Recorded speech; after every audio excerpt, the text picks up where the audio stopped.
Dans la parole de Dieu d'aujourd'hui,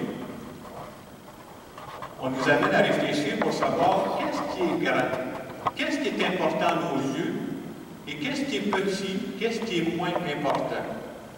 Et toute la parole de Dieu veut nous faire comprendre que le regard de Dieu est différent là-dessus. Oui, parce que dans notre société, si quelqu'un veut être grand, on sait qu'est-ce que ça prend, il faut monter en grade. Il faut monter dans les échelons. Je ne sais pas si vous travaillez dans une compagnie, là, au début, tu commences, tu es juste un simple employé. Si ça va bien ton affaire, à un moment donné, tu deviens petit boss. Ah, là, si tu es petit boss, tu commences à être important. Ah, là, tu as des employés qui travaillent pour toi. Là. Et si ça continue à bien aller ton affaire, tu deviens chef de département. Et là, tu as encore plus d'employés. Là, tu es quelqu'un. Tu commences à avoir de l'importance. Et si jamais ça va très, très bien dans votre vie, vous devenez PDG.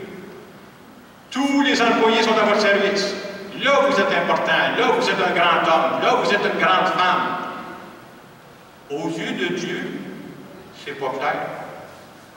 Jésus va dire dans l'Évangile d'aujourd'hui, si quelqu'un veut être le premier, qu'il soit le dernier de tous, le serviteur de tous.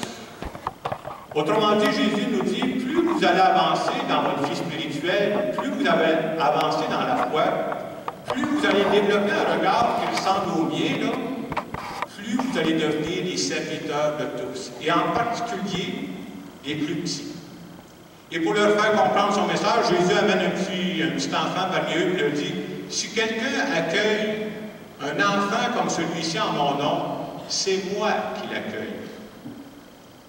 Autrement dit, Jésus est en train de dire, un être humain développe sa grandeur d'âme quand il est capable de rendre service à quelqu'un sans attendre le retour d'ascenseur.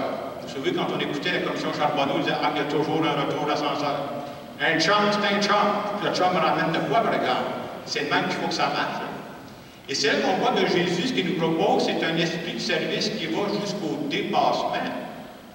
Ça va jusqu'à dire, dans certains cas, là, je vais rendre service à quelqu'un et je sais d'avance, cette personne-là ne pourra jamais me le remettre.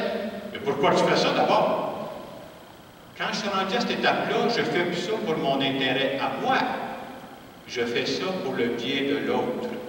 Et Jésus est en train de dire, quand tu es rendu à cette étape-là, tu es une grande personne à mes yeux.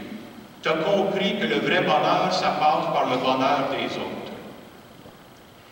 Et on pourrait dire, ouais, c'est bien beau, c'est théorique cette affaire-là. Est-ce que ça se vit encore aujourd'hui, ça? Et pour moi, je pense que ça se vit de bien des façons. J'ai pensé vous donner des exemples. Mercredi de cette semaine, il y avait des portes ouvertes pour les nouveaux locaux du Centre d'action bénévole ici à Saint-Hyacinthe. Ils ont ouvert les nouveaux locaux juste à côté de l'église, pas l'église, mais l'école Fadette. Alors, je suis allé faire un tour pour voir les services qui sont là. Et j'ai trouvé ça beau, j'étais content de voir qu'il y avait beaucoup de services qui étaient offerts pour les gens les plus petits de notre société. Et quand on dit petit, hein, la petitesse peut prendre bien des visages. Alors, je vous donne des exemples de services qui existent ici à Saint-Hyacinthe. Je n'ai pas été inventé ailleurs. Là. Vous savez qu'ici, à la maison de Benoît, sur l'heure du midi, il y a des gens qui peuvent recevoir un repas chaud pour 2 $. Vous essayez d'aller chercher ça au restaurant. 2 $, c'est votre pourboire, là, vous n'avez pas mangé encore. Et je trouve ça beau parce que ces gens-là qui sont dans le besoin, pour moi, ce sont des petits aux yeux de Dieu. On est dans le mois de septembre, hein? Vous savez, quand on est dans le mois de septembre et qu'on est des parents et qu'on est une famille modeste ou une famille pauvre, c'est un mois qui n'est pas évident. Parce que qu'est-ce qui arrive au mois de septembre? C'est que tes enfants retournent à l'école. Et quand les enfants retournent à l'école, il faut les habiller. Puis il faut acheter des fournitures scolaires, puis vous savez, hein, que ça coûte de plus en plus cher. Il y a des parents qui n'arrivent pas avec ça. Et quand je faisais le tour des services, il y avait un service qui s'appelait Opération Septembre, pour aider ces gens-là, ces familles plus pauvres. Moi, je me suis dit, ça, ce sont des petits aux yeux de Dieu. Il y a d'autres personnes qui avancent en âge, et plus on avance en âge, souvent, plus on a besoin d'aller voir son médecin. Il y a des gens qui n'ont pas d'auto. Ils ne peuvent pas se déplacer pour se rendre voir le médecin. Il existe un service de transport pour dire, vous avez un rendez-vous, on va aller vous conduire à votre médecin.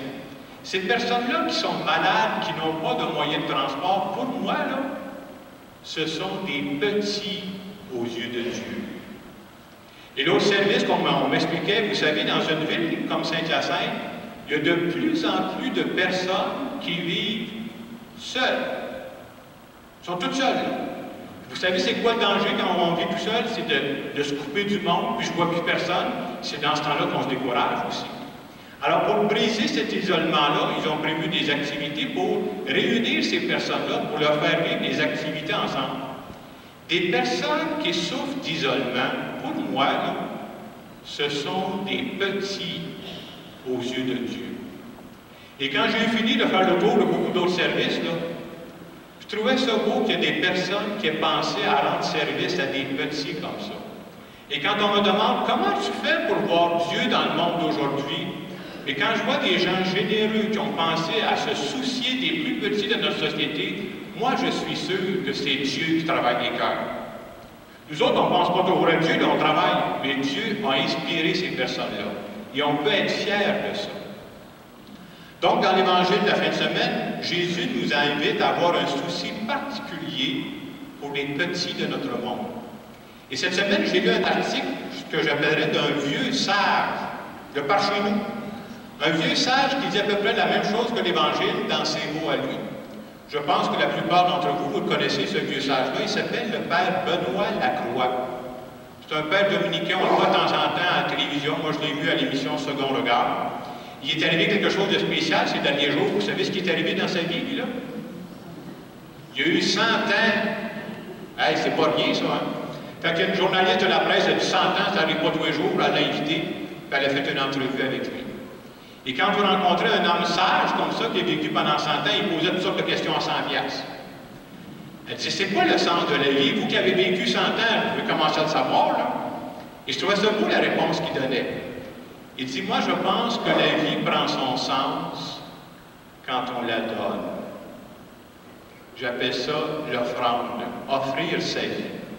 Puis il dit, vous savez, on peut la donner de bien des façons, on peut faire ça à tout âge. Et la journaliste qui est avec lui, elle a fait l'entrevue dans un parc de Montréal. C'était une journée où il faisait chaud. Puis à un moment donné, elle a aperçu au loin, il y avait un petit comptoir qui vendait de la crème glacée. Elle dit, pour 100 ans, on lui a acheté 2 cornets, quand même, ça va à peine. À tous les 100 ans, on va faire ça. Elle dit, je m'en vais acheter 2 cornets. Et pendant qu'elle était partie chercher les 2 cornets, il y a un monsieur qui est venu rencontrer le Père Lacroix. Elle a attendu que le monsieur soit parti. Elle a dit, le Père Lacroix, vous connaissez ce monsieur-là? Il dit, ben non. Mais qu'est-ce qu'il est venu vous dire d'abord? Il dit, ce monsieur-là, il est venu me dire qu'il venait d'apprendre qu'il avait le cancer de l'estomac. Il se demandait si ça valait la peine de vivre. Mais qu'est-ce que vous lui avez dit? Ben, j'ai dit, vous savez, vous venez d'apprendre une tristesse. La meilleure chose, prenez votre temps, allez en jaser avec vos amis. Et je trouve ça beau ce que le Père Lacroix disait. Vous savez, ce monsieur-là qui vivait une tristesse, il n'avait pas besoin que j'y parle de religion. Il n'avait pas besoin que j'y fasse la morale. Ce monsieur-là avait besoin de rencontrer quelqu'un pour dire sa souffrance. On l'oublie souvent, mais la parole, quand on prend la peine d'écouter les jeunes, la parole, c'est thérapeutique, ça fait du bien. Et le Père Lacroix disait, prendre du temps pour écouter les autres, prendre du temps pour penser aux autres, prendre du temps pour prier pour les autres, il dit, c'est une forme élégante de bénévolat. Et ça, on peut faire ça à tout âge. Quand j'ai eu fini de lire cet article-là, je me suis dit, si jamais je me rends en santé, moi ça peut m'arriver, je prends des vitamines.